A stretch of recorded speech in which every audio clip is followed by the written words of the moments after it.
शौर्य यात्रा है। शौर्य का मतलब है कि यह संस्कृति यहाँ तक पहुँची कैसे? क्योंकि हमारा इतिहास ऐसा नहीं है जैसे पाश्चात्य लोगों ने बताया है। हमारा इतिहास बहुत ही गौरवशाली है। 700 सालों तक मुगलों का शासन रहा, 300 साल तक ब्रिटिश गवर्नमेंट का शासन रहा और उन्होंने जितना उनसे हुआ अपना पूरी शक्ति लगाई इस सनातन और हमारी संस्कृति को नष्ट करने के लिए, लेकिन उसके बावजूद भी सनातन धर्म के ऐसे सूर्य समय समय पे इस धर्म में पैदा होते रहे हैं।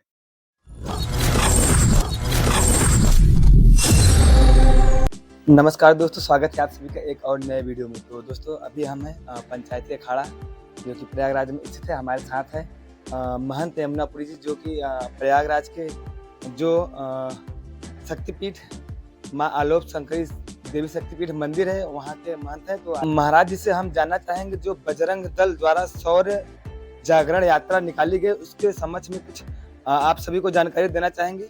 और आइए जानते हैं थोड़ा सा महाराज। प्रणाम महाराज जी, स्वागत है सबसे पहले हमारे YouTube channel Indian blog star पर। तो महाराज जी बताइए थोड़ा सा हमारे दर्शकों को जो देख रहे हैं अभी इस वक्त।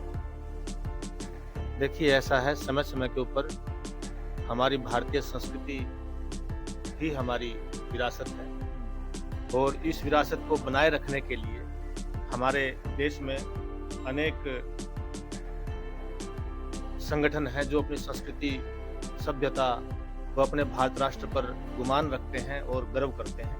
तो उनमें से ही विश्व हिंदू परिषद एवं बजरंग दल ऐसे प्रमुख संगठन हैं जो भारतीय गौरव को जन जन तक पहुंचाने का कार्य करते हैं अपनी संस्कृति को। क्योंकि जब तक हम अपनी संस्कृति और सभ्यता से परिचित नहीं होंगे तब तक उस पर चलने का हमारे आने वाली पीढ़ी को कोई जब तक उसकी वीरता का कोई विवरण उनके सामने नहीं आएगा तो वो भटक सकते हैं इधर उधर, क्योंकि कुप्रचार भी बहुत ज्यादा मात्रा में होते हैं। तो उचित रूप से अपनी संस्कृति और सभ्यता का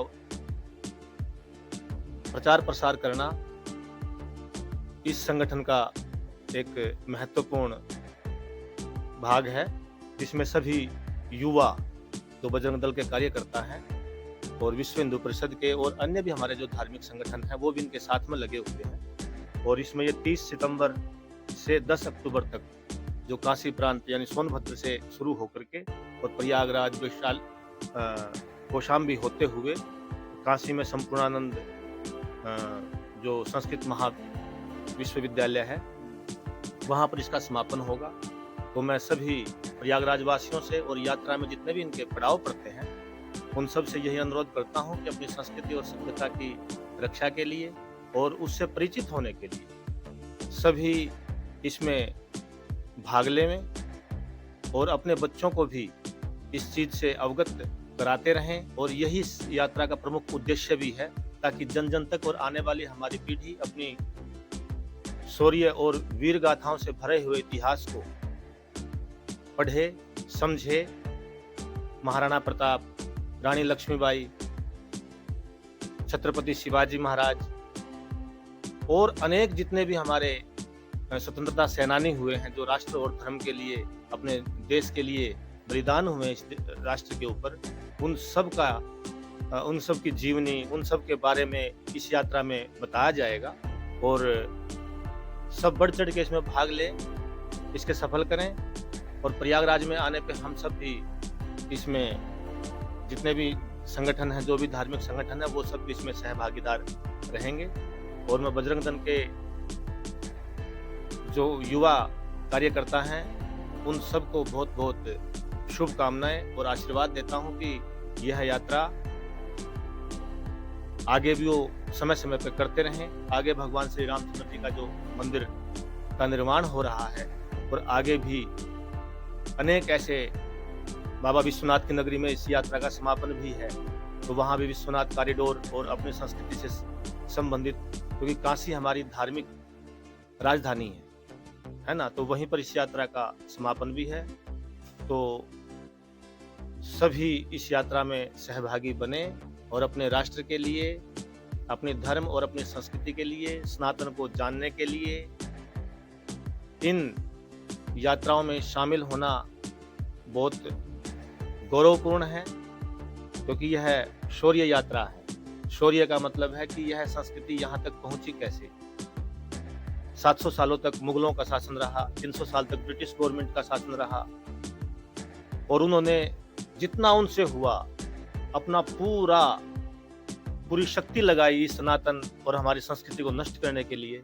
लेकिन उसके बावजूद भी सनातन धर्म के ऐसे सूर्य समय समय पे इस धर्म में पैदा होते रहे हैं, और उन्हीं जो माँ भारती और अपनी संस्कृति पर गुमान करने वाले वीर पुरुष, वीरांगनाएं, माताएं और जो योद्धा हुए हैं, उन सब का ही इसमें विवरण दिया जाएगा। उन सब के बारे में कुछ बताया जाएगा ताकि हम अपने इतिहास से परिचित हो सकें, क्योंकि हमारा इतिहास ऐसा नहीं है जैसे पाश्चात्य लोगों ने बताया है। हमारा इतिहास बहुत ही गौरवशाली है, तो उसको उचित रूप से जानें, अपनी संस्कृति पर गुमान करें।